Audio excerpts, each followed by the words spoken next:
Olá, pessoal! A nossa aula de hoje é sobre políticas públicas para o lazer. Esse assunto está relacionado com a nossa aula anterior, que foi sobre equipamentos para o lazer, equipamentos específicos e equipamentos não específicos para o lazer.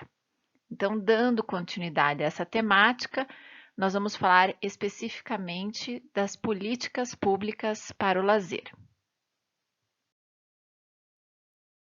Bom, mas a primeira pergunta que nós temos que nos fazer é o que são, então, as políticas públicas? Eu trouxe uma citação de Souza aqui, bastante simples, que diz que é o conjunto de ações do governo que irão produzir efeitos específicos.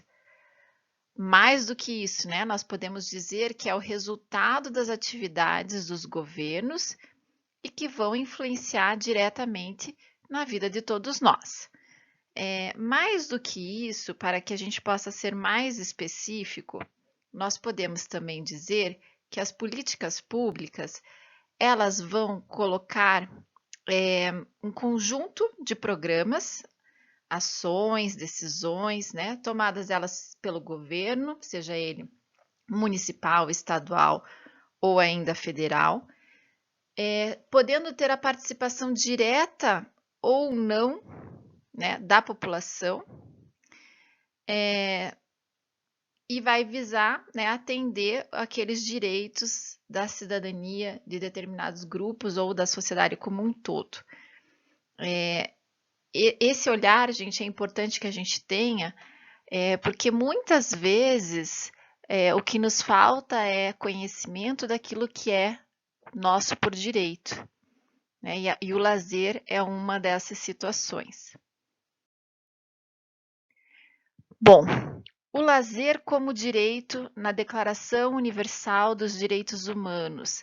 Então, vejam, nós estamos falando de 1948 e esse documento ele já tinha, né, na sua escrita que toda pessoa tem direito ao repouso e ao lazer, né? E aí, vejam, deixando claro que o lazer não é o descanso, né? Como se a gente for perguntar hoje, fizer uma entrevista, né, uma pesquisa de campo com a nossa população, muitos vão entender o seu lazer como seu momento de repouso, né?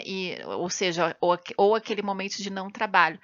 E nós já entendemos, nós já estudamos nas aulas anteriores que o lazer não é isso, ele é além disso. Também no direito das crianças, na Declaração dos Direitos da Criança de 59, vejam a data, também traz que a criança terá ampla oportunidade para brincar e divertir-se, visando os propósitos mesmos de sua educação. A sociedade e as autoridades empenhar-se-ão em promover o gozo desse direito. Ou seja, está dividindo também a responsabilidade, quer dizer, a responsabilidade de que a criança possa brincar e divertir-se, ela é de adultos, dos pais, né, da sociedade e das autoridades. Quem são as autoridades? Governantes, né, aqueles indicados por nós. E nós estamos falando isso da Declaração dos Direitos da Criança de 59. Né? Se a gente lembrar, ano passado nós tivemos aí denúncias de países que ainda mantêm crianças como escravas, né? Ou em regime de quase que similar à escravatura, né? De maus tratos, enfim. Então, para vocês verem que esse entendimento da importância do lazer, ele não é tão recente como parece que são as ações. Bom, na nossa Constituição de 1988, eu também já trouxe em outro momento para vocês, mas é importante enfatizar que em duas passagens em especial, o lazer é tratado como direito.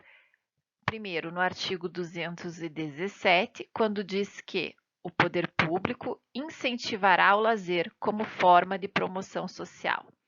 Então, está se comprometendo ao incentivo ao lazer, porque entende que o lazer vai trazer, né, uma promoção, ou seja, vai melhorar a questão social dos indivíduos, então, do nosso país. E mais para frente, no artigo 227, ele traz que é dever da família, da sociedade e do Estado, ou seja, está dividindo a responsabilidade, assegurar à criança, ao adolescente e ao jovem com absoluta prioridade. Aí vejam os itens que aparecem na sequência: o direito à vida, à saúde, à alimentação, à educação, ao lazer. E aí continua: profissionalização, cultura, dignidade, respeito, né, liberdade, convivência familiar e tudo mais. Mas o que nos chama mais atenção que o lazer, ele vem junto com saúde, alimentação, educação, né, entendendo, então esse trecho da nossa Constituição demonstra que o lazer, ele tem dentro da nossa legislação o mesmo status que essas outras características ou outros direitos que estão colocados para nossas crianças, né? Inclusive a alimentação. Então, entendendo como muito importante o lazer. Óbvio que isso é o que está na Constituição, não quer dizer que na prática isso de fato está acontecendo. Bom, eu poderia citar ainda trechos de outros documentos que vão trazer o direito ao lazer. Por exemplo, aqui no Brasil nós temos também o Estatuto da Criança e Adolescente, que é o ECA. Né? O ECA ele é um avanço na nossa legislação, até porque hoje, dentro da educação básica, faz parte dos conteúdos obrigatórios. Então, as crianças na faixa dos seus 6, 7 anos, né, primeiro ano do ensino fundamental, eles trabalham como conteúdo o Estatuto da Criança e do Adolescente. Isso é um avanço por quê?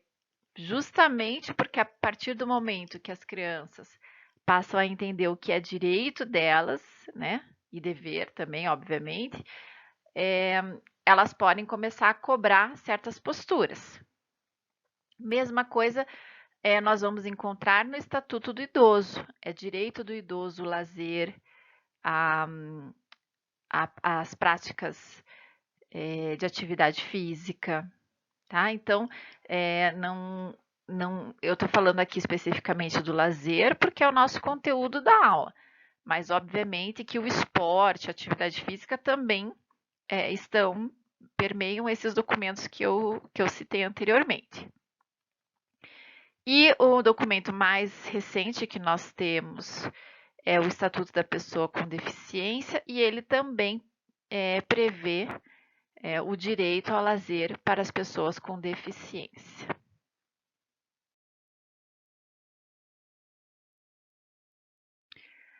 Mas quem deveria, então, promover o lazer no Brasil?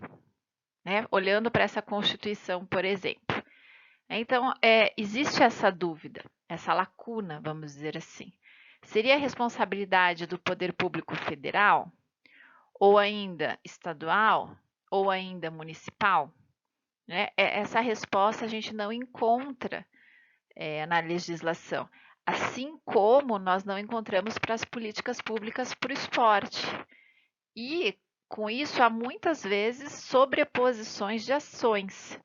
Né? Fazendo até aqui um parênteses, para o esporte, se a gente pensar para o desenvolvimento do esporte, nós temos políticas públicas municipais, por exemplo, Lei de Incentivo ao Esporte, é do município de Curitiba, e os atletas de alto nível da cidade, eles podem se inscrever e receber um valor, se não me engano, semestralmente.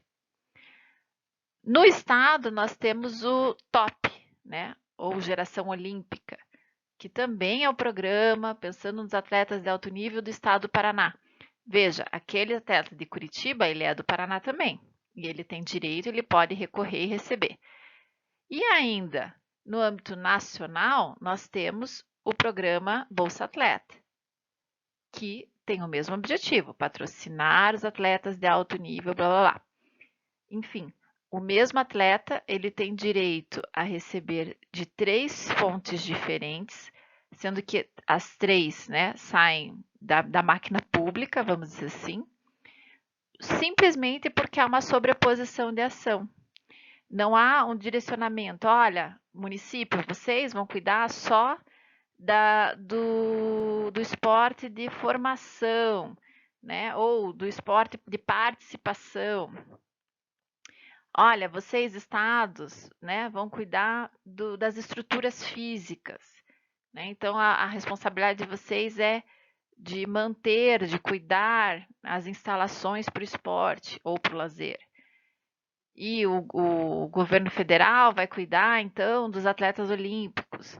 Né? Enfim, não há essa subdivisão. Assim como não há também aqui para o lazer. O que eu posso dizer, estando um pouco mais próxima do meio acadêmico, é que me parece que essa organização das políticas públicas nos 3 segmentos para o esporte, ela está um pouquinho à frente no sentido de discutir e pensar num sistema, né? Num sistema para que realmente isso venha acontecer futuramente. Já para o lazer, essa discussão ainda está longe de acontecer, né? Até porque o lazer, ele, apesar de a gente ter visto que ele aparece nas nossas legislações, né? Não só nossas, mas aquelas que são mundiais, ele tem um caráter secundário, né? Por exemplo, o que estamos vivendo hoje, onde que entra o lazer? É prioridade? Será que o governo federal está preocupado com o lazer da população nesse momento? Não, a prioridade, obviamente, está sendo outra. É a saúde em primeiro, depois a questão econômica, e aí vamos ver o que vai sobrar para o resto, não é? Então, também pensando nessa agenda de prioridades. Uma outra situação que é nos indicada pela literatura como um possível problema ou entrave para que se realizem ações de lazer é justamente a necessidade de se articular entre secretarias, né, ou entre pastas, se a gente pensar em governo federal, né, para que para que as estratégias, né, de desenvolvimento do lazer realmente possam acontecer. Então, eu coloquei aqui como exemplo apenas da nossa realidade no município de Curitiba. Quais seriam as secretarias, então, que estariam de alguma forma envolvidas, né, com ações de lazer? Então, entrei lá no site do município, vi, né, observei quais são as nossas secretarias e separei só aquelas que eu julguei que de alguma maneira estarão envolvidas com ações de lazer. Veja, Fundação Cultural, obviamente. Né? Secretaria de Esporte, Lazer e Juventude, também. A própria Secretaria de Turismo, Meio Ambiente, né? Dependendo da ação que a gente pensar, a Secretaria de Meio Ambiente vai estar envolvida. Ou ainda, se são aquelas ações utilizando espaços públicos, como praças, ruas, parques, a própria Secretaria de Urbanização também terá que participar. Então, vejam, isso aqui eu trouxe para elucidar o que eu quero dizer com essa necessidade de trabalhar em interdisciplinaridade entre as pastas ou secretarias, né, seja ela no município, no estado ou no governo federal, para que a gente tenha uma ação efetiva de lazer. Então, alguns desafios que os autores apontam para as políticas públicas de lazer. O primeiro deles eu já disse a vocês, não há uma definição de quem é a responsabilidade de promover esse lazer. As ações, quando acontecem, elas são, na sua maioria, ações isoladas e desconectadas. O que quer dizer isso? Existe uma ação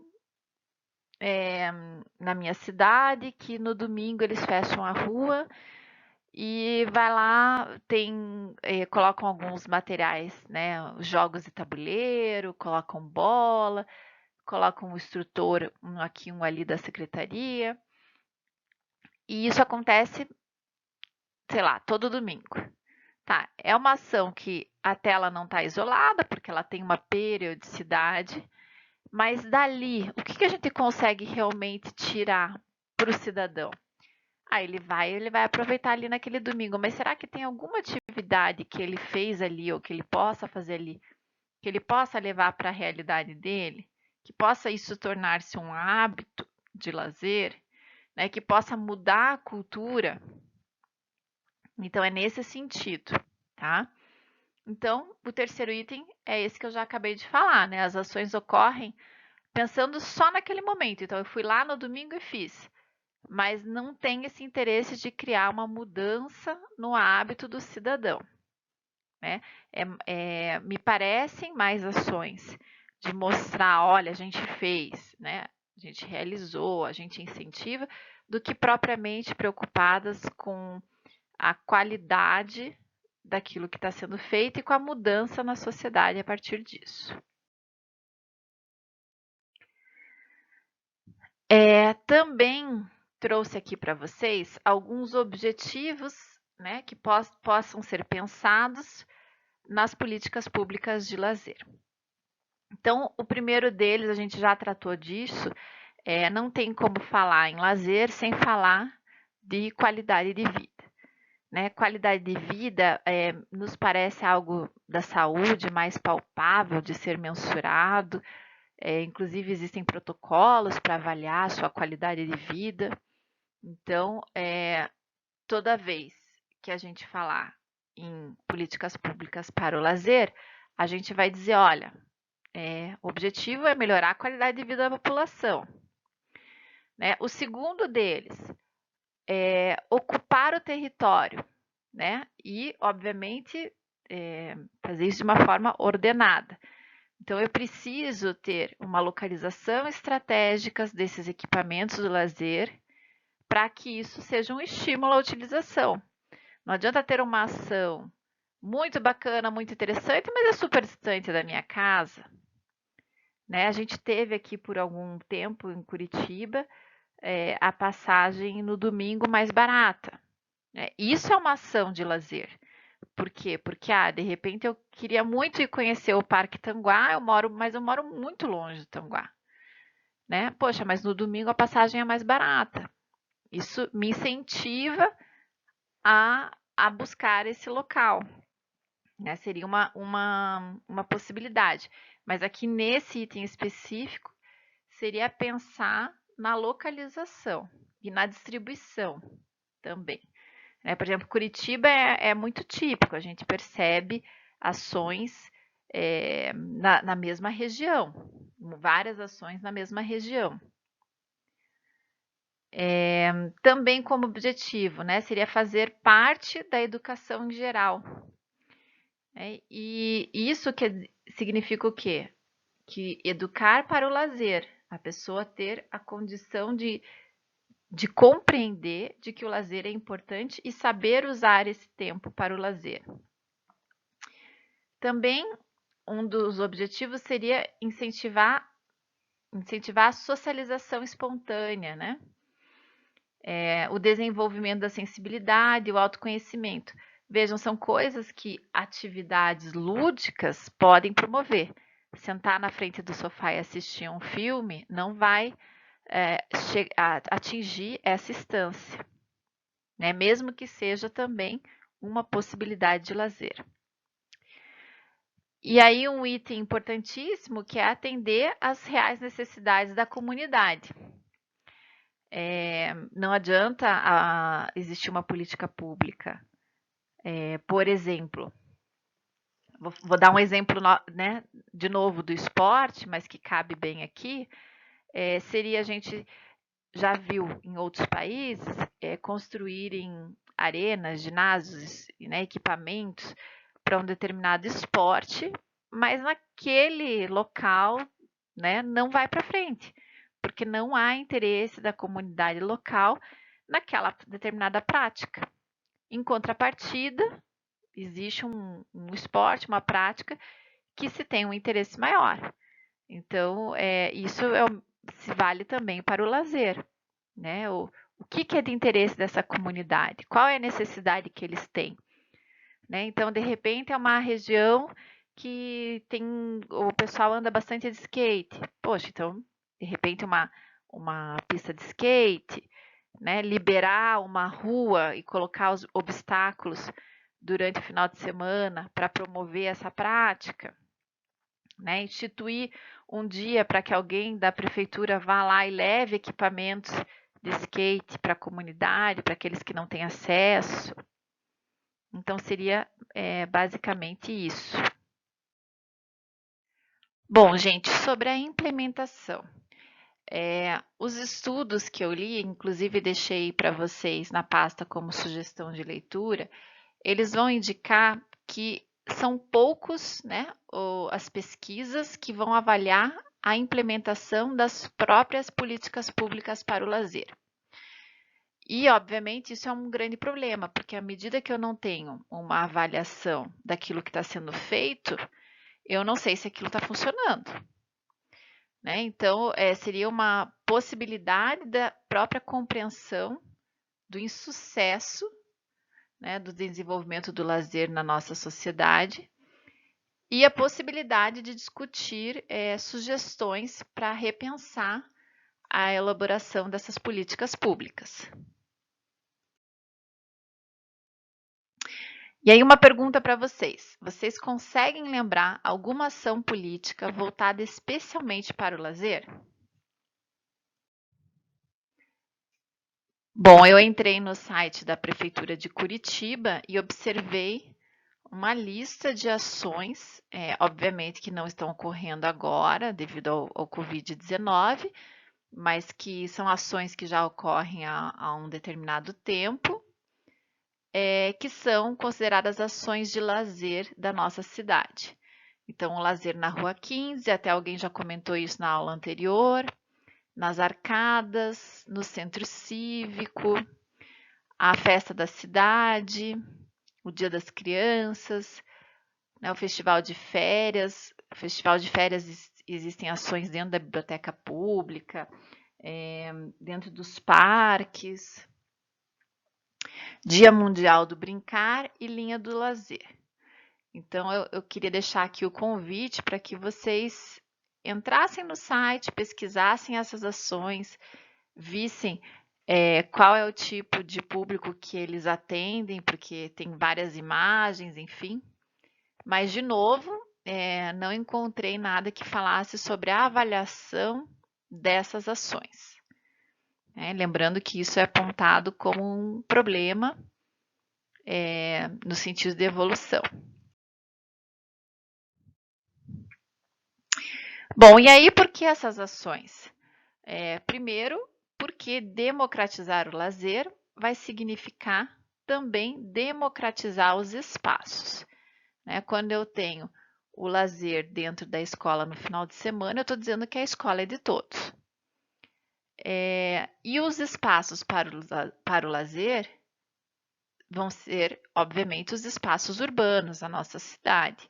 Então, por isso que a gente fica falando de praças, parques, ruas, que são o que nós temos à nossa disposição. Nós temos possibilidade de lazer indo ali para a Vila Velha? Temos, lógico que temos, mas né, existe um deslocamento para isso, existe um custo para isso. E aí a gente já não está mais falando em democratizar o lazer, a gente está falando em oferecer um lazer para um público específico. Aí, esse assunto aqui é uma lembrança da aula passada, né? Então, quais seriam os equipamentos da cidade que podem ser usados para o lazer? E aí nós já contemplamos praças, parques, ruas, escolas. E aí, gente, quais seriam os empecilhos para a utilização desses espaços? Lembrando que muitas vezes a gente sabe que eles existem, mas a gente não se apropria deles. Por quais motivos? Em primeiro lugar, questão de segurança, né? Eu não vou num parque e ficar com medo de entrar numa trilha que vai saber o que tem lá dentro, vai saber se eu não vou ser assaltado. Então, precisa ter segurança. Então, vamos lembrar lá das secretarias que eu mostrei para vocês que estão interligadas nas ações de lazer, né? Uma das que eu não citei foi a Secretaria de Segurança, mas vejam como ela também de alguma forma vai estar envolvida aqui. O problema da depredação. Eu vou abrir a escola final de semana para a comunidade, mas quem me garante que não vão quebrar, não vai sumir equipamento, não vão pichar as paredes. Então, isso é um problema? Isso é um problema.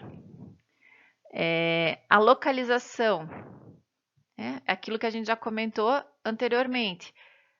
Existe um parque maravilhoso, mas é super longe da minha casa. Como é que fica isso? Então, a gente precisa ter uma distribuição uniforme desses equipamentos. E um último item que merece atenção é a participação da iniciativa privada. Isso ocorre muito em teatro, museu, né? Cinema, então, é praticamente só iniciativa privada. Que a partir do momento que existe um equipamento público, como o nosso Teatro Guaíra, em que há uma participação da iniciativa privada, obviamente vai existir um interesse comercial por trás desse equipamento.